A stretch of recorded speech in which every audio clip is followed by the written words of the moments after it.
Ladies and gentlemen, also, is that okay? Can you hear me? Okay, thank you. Also, on behalf of the General Consulate here in New York, I'd like to welcome you. My name is Henning, I'm the Deputy Consul General here, and I've been here a little bit more than a year. It's actually my third term in New York, so I know the city very well, but the subject of economics is something new to me. I was dealing with legal issues and the restitution of Jewish claims. So this is also something for me that is very interesting. And I would like to, in my few remarks, focus on the subject of innovation, as Janet already mentioned. It's widely perceived that Germany's prosperity is primarily based on knowledge. And indeed, knowledge is and always has been the primary source of new ideas, better solutions, and in consequence, a healthy, sustainable economic growth. However, mere knowledge is not sufficient. Knowledge has to be used, must manifest itself in new products and services. With other words, knowledge needs to be transformed into innovation, and that's why you're here. Innovation is the key concept to secure employment, to enhance the quality of products, and to guarantee economic growth. Germany is very well positioned for innovators. Innovation made in Germany stands for high standard products, good reputation, and distinct competitiveness. This is also confirmed by statistics. With a world trade share of almost 12% for research-intensive goods, Germany is one of the leading exporters of technological products. In the global market for environmental technology and resource efficiency, it even covers a trade share of 15%. Compared to other countries, Germany is also well positioned in terms of transfer of knowledge and technology. Companies and research facilities work hand in hand. The German government fosters this success by its high-tech strategy. Having been launched in 2006, this program bundles research and innovation activities across all political fields and departments in order to strengthen Germany's position as one of the most attractive and dynamic research and innovation locations in the world. Between 2010 and 2013, 27 billion euros were invested in 5 areas: climate energy, health, nutrition, communication, mobility, and security. However, in Germany, support for innovations is not restricted to the federal level. Also, the Länder make an effort to offer attractive conditions. Bavaria alone spends 5.5 billion euro on science, research, and education every year, an amount that puts it at the forefront in this field. Likewise, for more than 20 years, it runs special programs such as the Bavarian Future Initiative and the Bavarian High Tech Initiative. But let us be clear about one thing: politics is not able to do more than to prepare the ground for innovations. In the end, it's the companies and individuals who generate innovations made in Germany. And Germany has good reason to be proud of its economic players. Particularly small and medium-sized enterprises are often global technology and system leaders in their sectors. Almost every second German company is innovation active. This is more than in any other European country. The same is true as to patents. In Europe, Germany is in the lead for transnational patents. And in a worldwide comparison, only the US and in Japan more applications are filed. Today we will have the occasion to follow the presentation of young startup companies which are on their way to hopefully obtain leading positions. Coming from Bavaria, they will pitch their ideas in New York and do so before a wide range of interested investors. This concept leads to another important factor: internationality.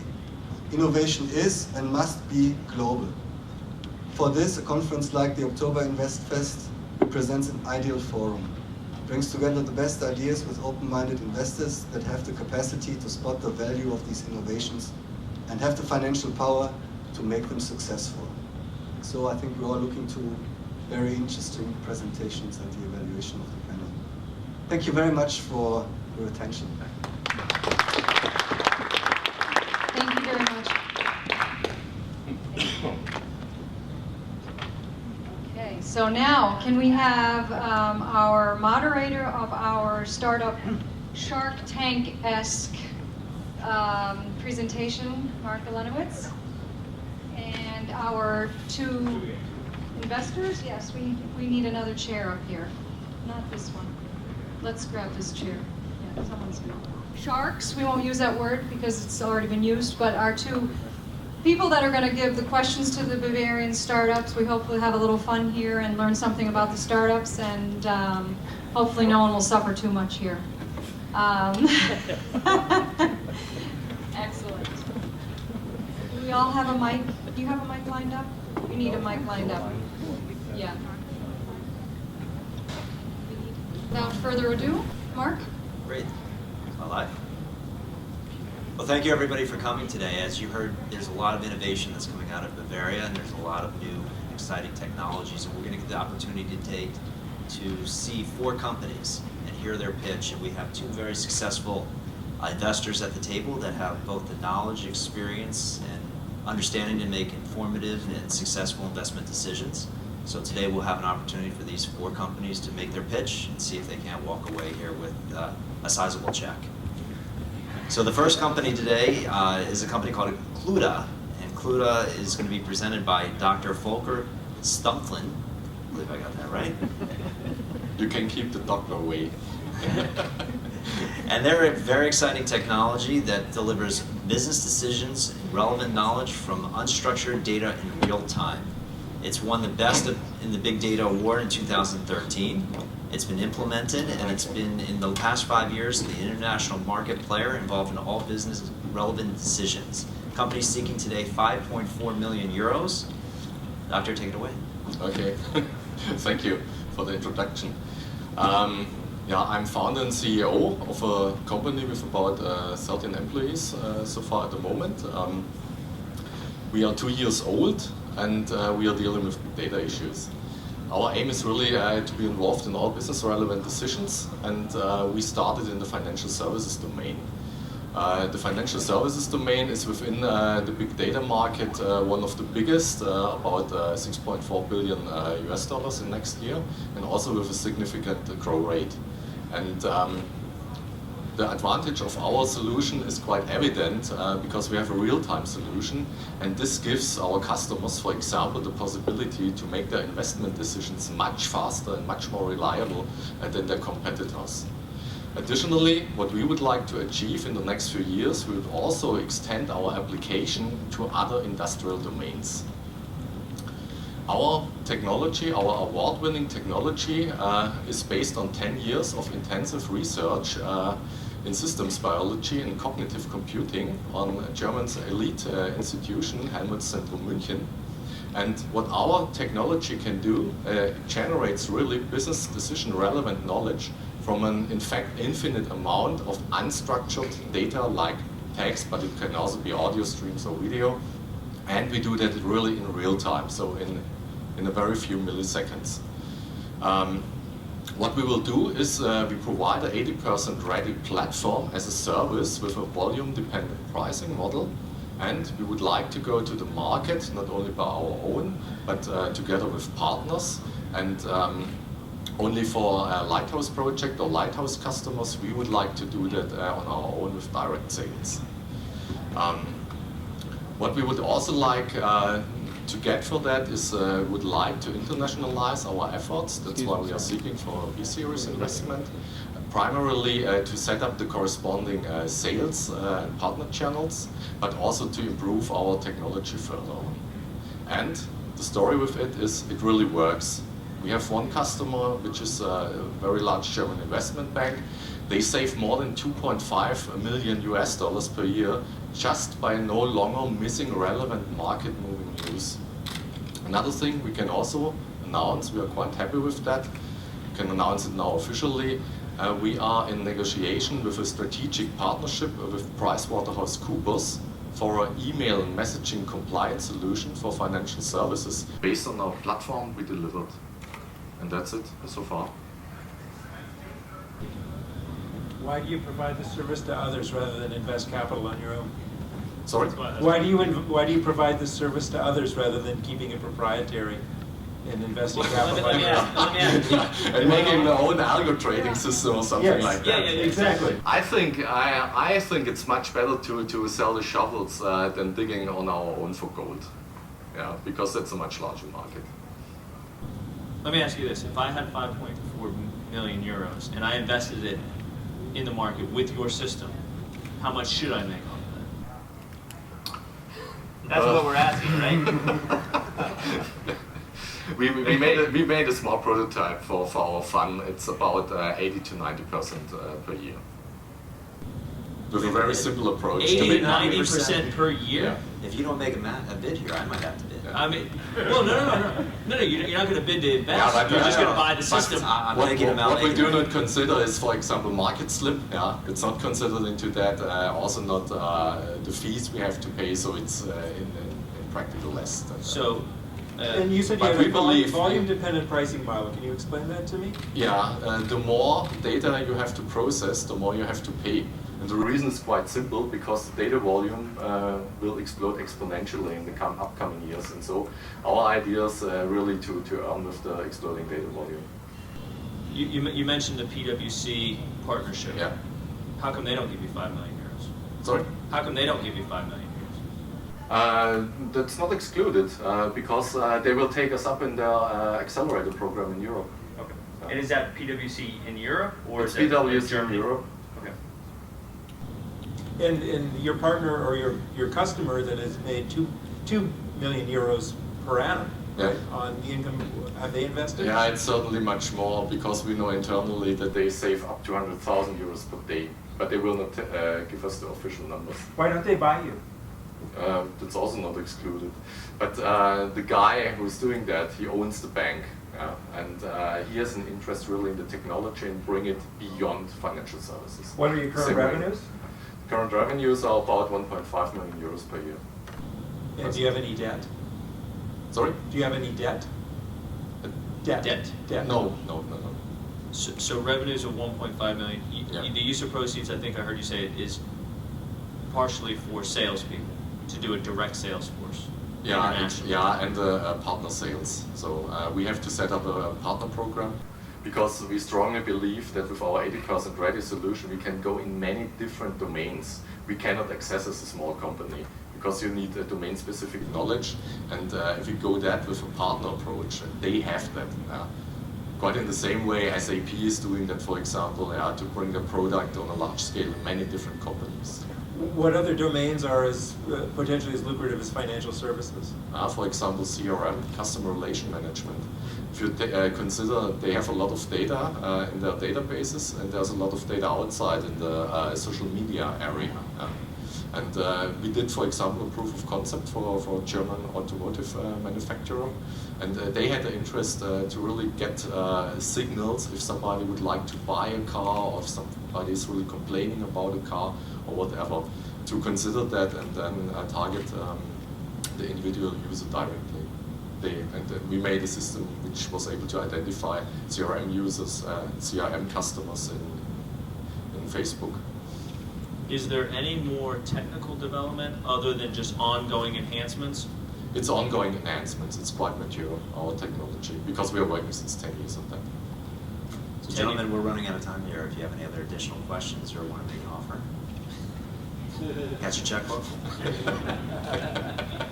I got to talk to Jan about that, you know. I'm going to ask what's our one- budget, I'll Jane? give my opinion at the end after I see them all four. Yeah, exactly. One last question I'll ask is, what's your valuation? For 5.4 million euros, how much are you I will not lose? talk about that. No? No, not All yet. All right, well, thank you very much. Yeah, you're Appreciate welcome. your time. Thank you. So next up, we have Matthias Turner from... That's correct. I got it. From Prevero. And Prevero delivers self-service corporate performance management software. They're a leading CPM vendor in German-speaking part of Europe with top scores by customers and analysts in terms of customer satisfaction and project success. They too are seeking 5 million euros, and we're going to hear today why we should consider this investment. Yes, you will. Take it away. Does this work? Yeah? Yep. Okay, perfect. Yeah, so who is Prevero? We are 100 people, 100 employees. We have over 4,000 customers, and they are in over 30 countries. And we are selling corporate performance management software, as you just said. And the important thing about it is the self-service part, because there are a lot of corporate performance management software solutions out there. But usually if you want a new report or if you want a new entry form for budget data, what do you have to do? You have to tell an IT guy, I want to have something which looks like that, which has this functionality, and 2 weeks later you get something back which looks completely different than the thing you described. It's no fun, it costs you a lot of money, and it's slow.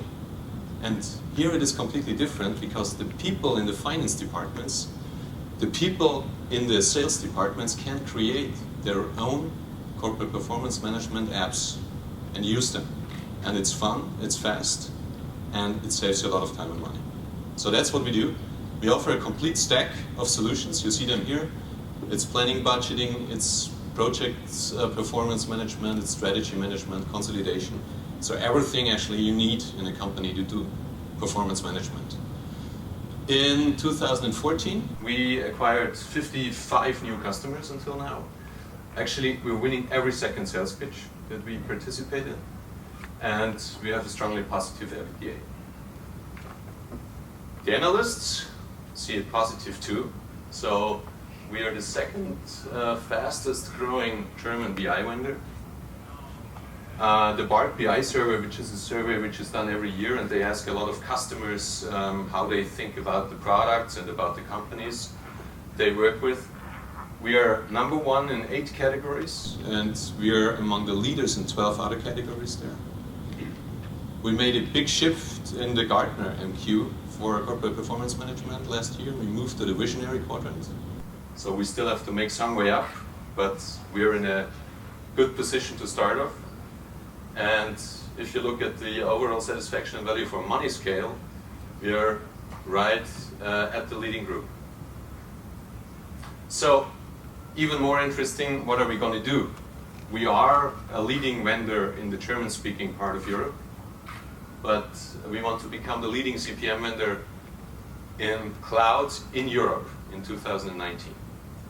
And we have a great basis to start from, I think, but what we need is the 5 million euros to invest them into our cloud offering. So there are some enhancements and new functionality which still has to be done. We have to invest in our sales and channel sales, and most important, in the internationalization. So we have one of the biggest European markets with Germany, but we want to get the other ones too. And in 2019, I think we will be a very interesting company, either to have an IPO or to have some partnership with one of the US CPM vendors. I think there are a lot of different options possible. So, yeah, we will have a nice revenue curve there, and I would invite you to give us some of the fresh money that we need to realize our plans. Thanks. How do you value the company? Pardon? How do you value the company now?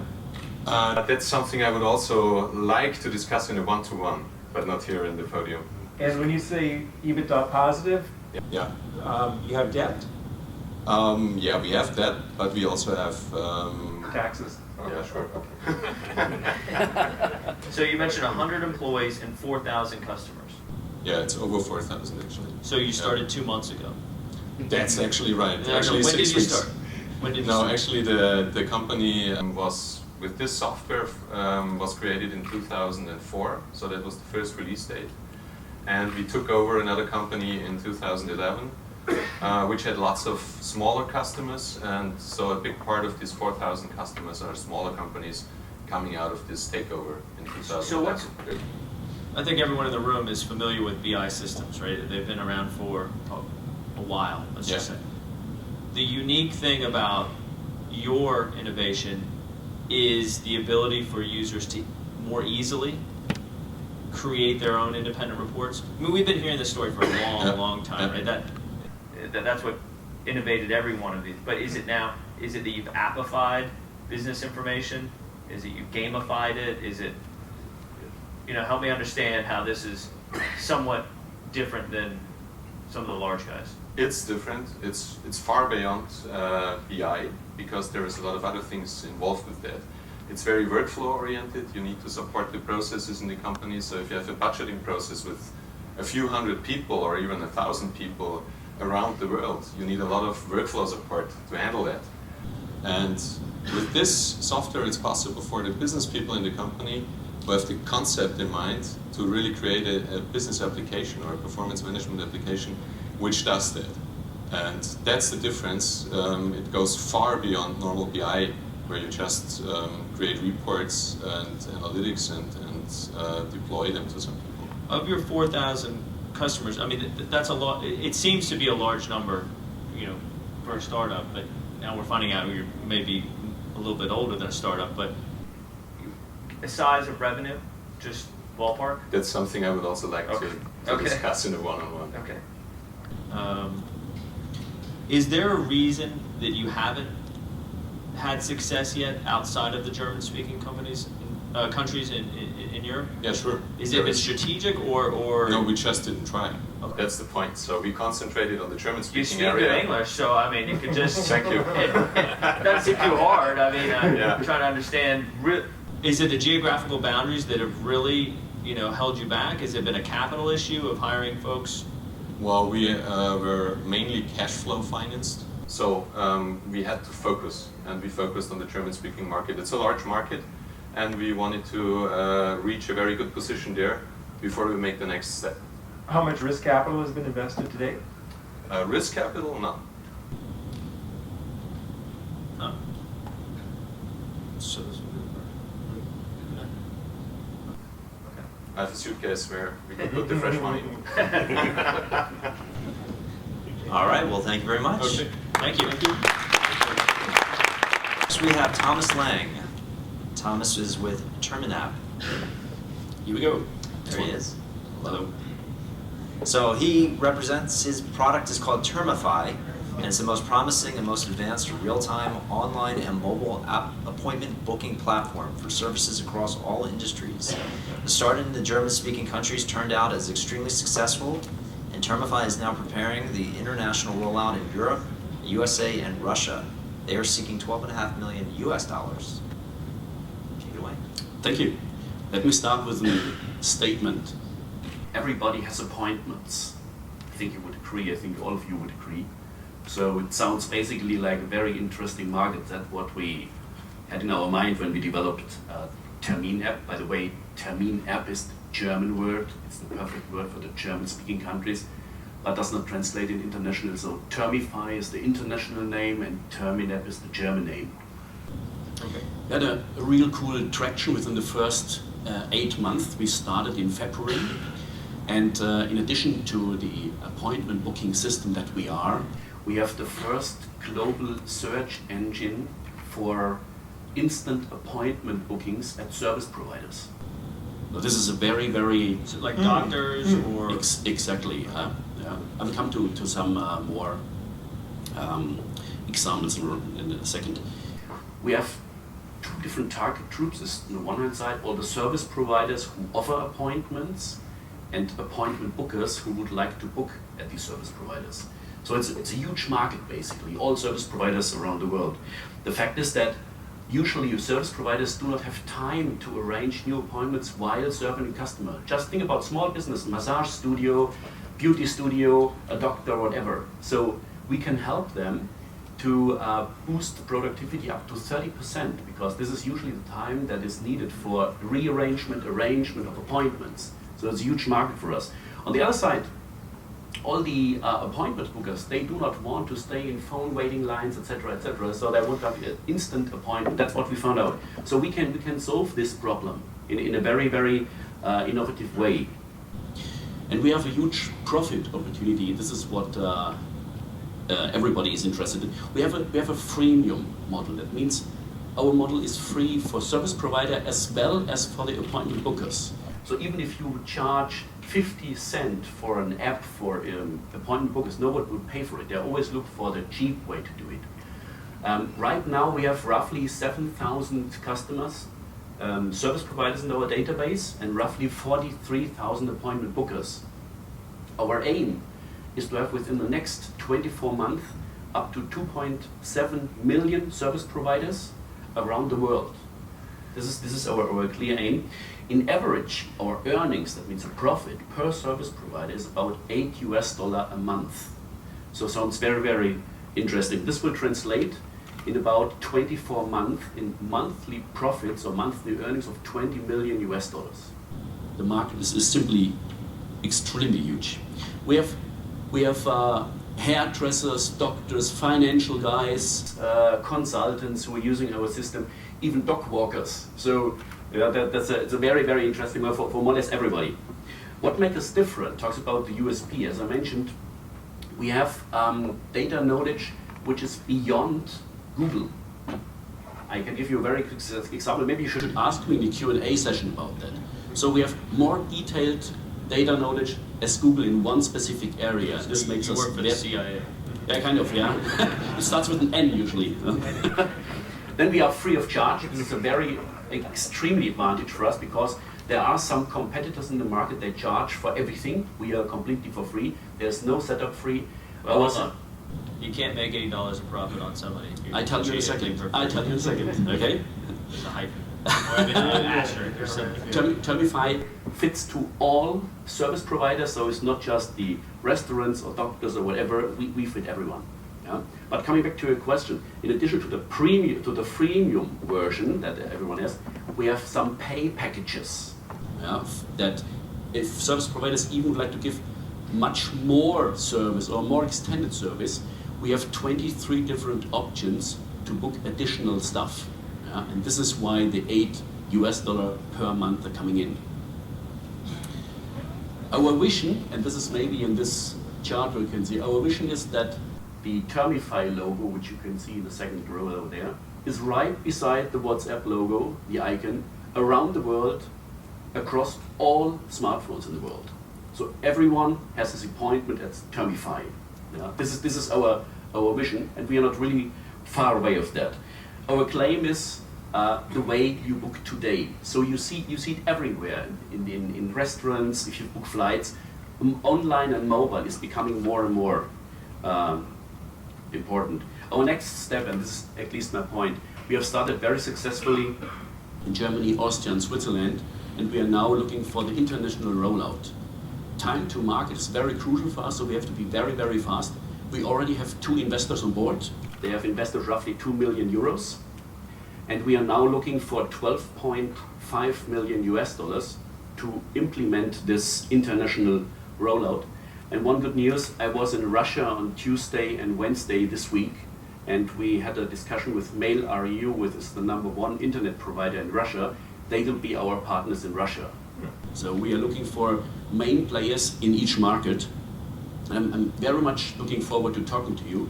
And as our friends from Apple would say, this is the best mobile and online appointment booking system ever. Yeah? Thank you. All right. Some questions again. So if I understand it right, your model subsumes an open table? Yes.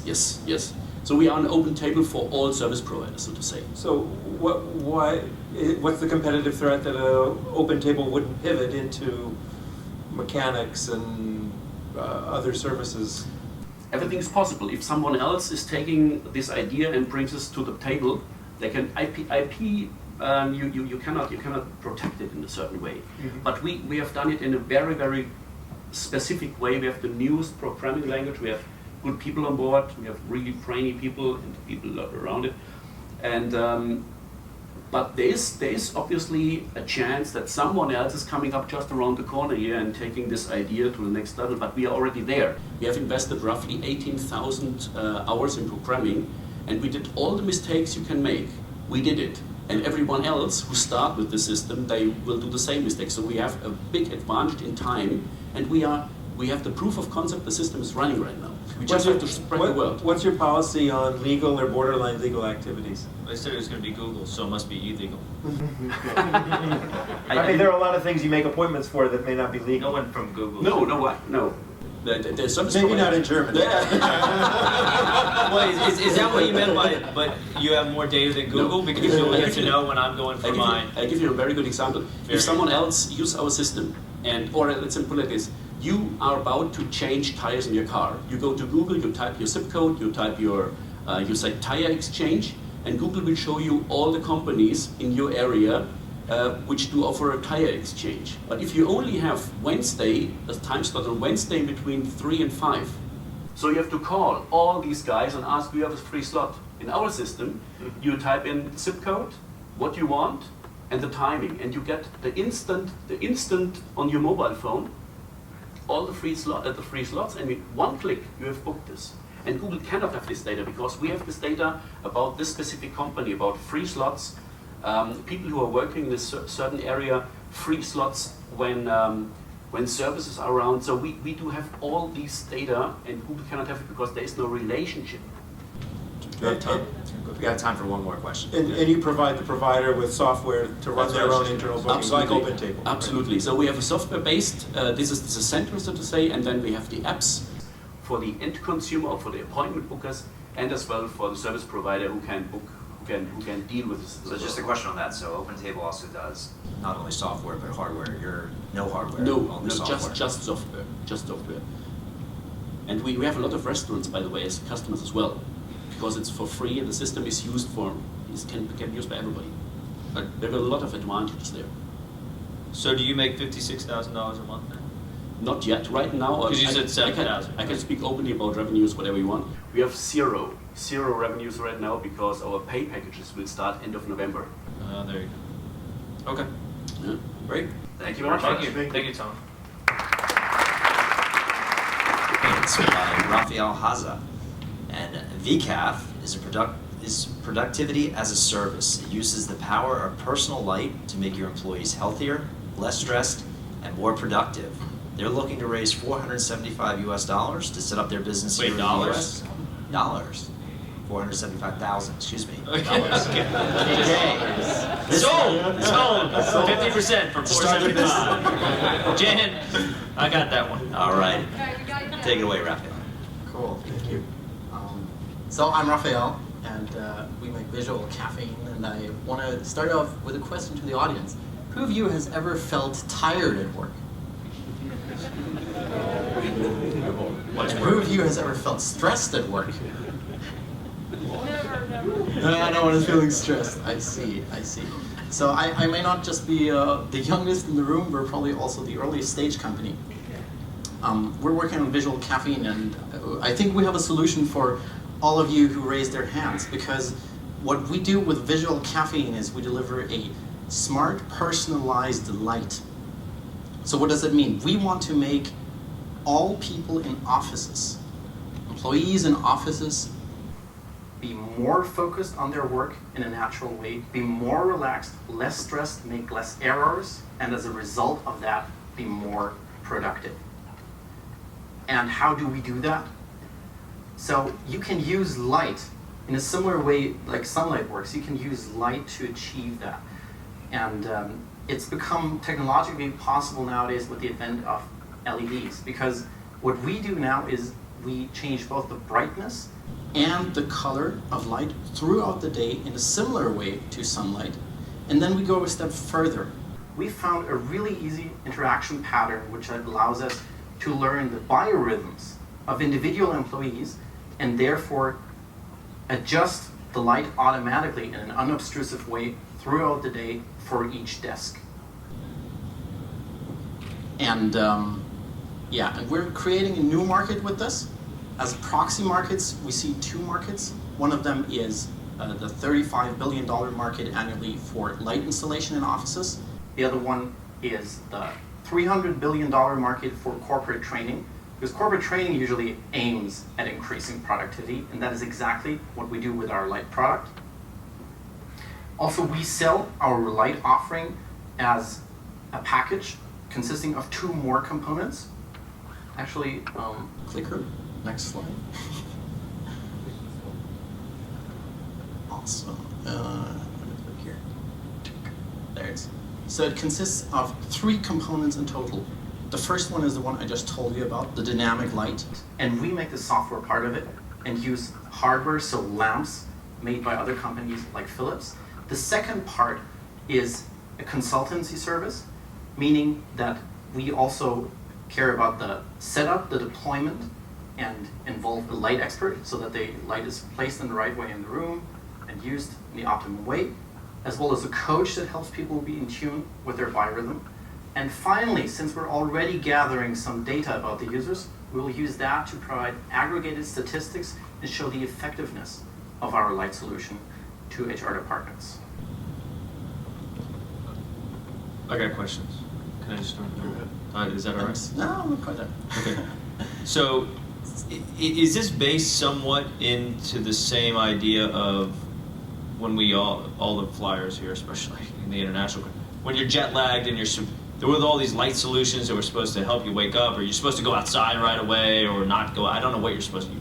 Definitely not supposed to drink on a plane. I know that, but I do that a lot. But is that based on the same idea here? Is that light can really affect your sleeping patterns or your Yes, attention spans, or it's and how the hell do you know this? It's based on a similar idea. I mean, The are you a interesting- PhD in this or what? No, that's actually been studied years ago. So the fact. I mean, why did you decide? Were you falling asleep at work and then found out one day I had this light on and now I stayed awake? Yeah.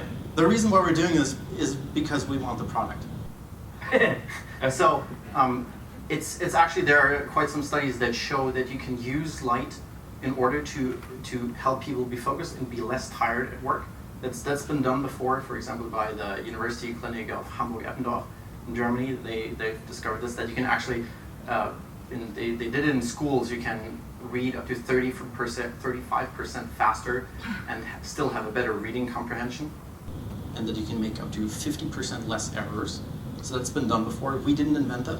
That's already known. However, what changed in recent times is that now you can use LEDs that change their light color. And by light color, actually, I should clarify this, we mean the small degree between warm white and cold white, not like real red and green and so on. Shouldn't you be pitching this in Stockholm or somewhere else where they have lighting? It's already gone down. It's already dark. 4 hours ago. How do you know we're not doing that? Oh, smack. No, so yeah, we've been pitching this in Germany, of course, and I've started pitching this here because I'm from Munich, but I'm at UC Berkeley right now. Are there any data? Have you done many experiments that show a discrete ROI for installation? So productivity? We couldn't do the data yet because we're going into beta with our handful of customers that have already signed on just right before Christmas. Our prototype is based on Philips Hue, and we'll go with them in the beta before Christmas. What would it cost you to do a study to show ROI? $475,000. Yeah. Dollars. Oh, is that dollars? Or dollars? That's dollars, not euros. Okay. Forgot euro. Is it about what it would cost? No, that's actually so the so the reason sorry, because you interrupted me and of course that's kind of what put me out of my concept. So the reason actually why we're looking for $500,000 is because right now we're not in desperate need of any money. We've already got a small seed financing from Founder.org, which is an accelerator program, you might know it, funded by Michael Baum. However, those $500,000 would enable us to be on the American market from very early on. Otherwise, we'd just be limited to the German market. And we have a feeling that in the American market we could grow faster. Let me ask you, I like the concept, I see, I'm not a jerk all the time, but how is this more cost effective than a can of Coke? Very good question, very good question. And why, I mean, listen, HR departments are getting very lovey-dovey and stuff, that's great, but this costs like $10 million to install in this building. Most employers might say, you know what, here's more Coke. It's way cheaper. First of all, Coke. I don't know what the cost model is. So how does that work? So actually, Coke doesn't work at all. That's the thing. Yeah. Because you build up a resistance to caffeine after at most 2 weeks. So after 2 weeks of drinking caffeine, it's pointless. It doesn't help anymore. Our solution does that because you don't build up that resistance against light. So our solution is more effective because it uses a very different effect. And the other thing is we can actually do it on a desk-by-desk basis. So no drastic modifications to the building are necessary. You just need to start with a desk lamp on one desk. How do you monitor the performance?